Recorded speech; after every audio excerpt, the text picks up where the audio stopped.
Simon & Schuster Audio presents Taking the Arrow Out of the Heart. Poems by Alice Walker. Read by the author.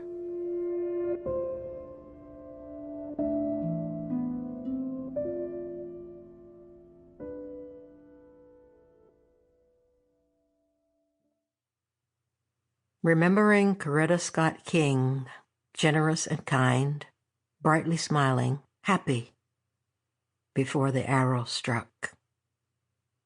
And with respect to David Icke, the mad one, connecting dots, finding arrows, removing them too when people help.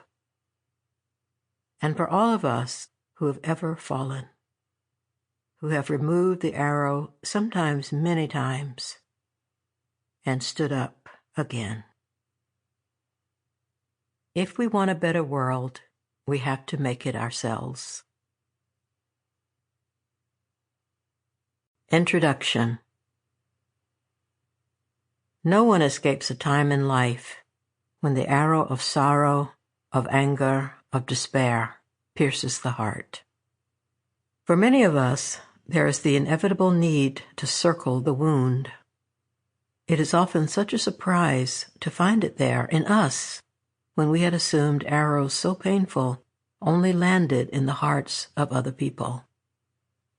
Some of us spend decades screaming at the archer, or at least for longer periods than are good for us.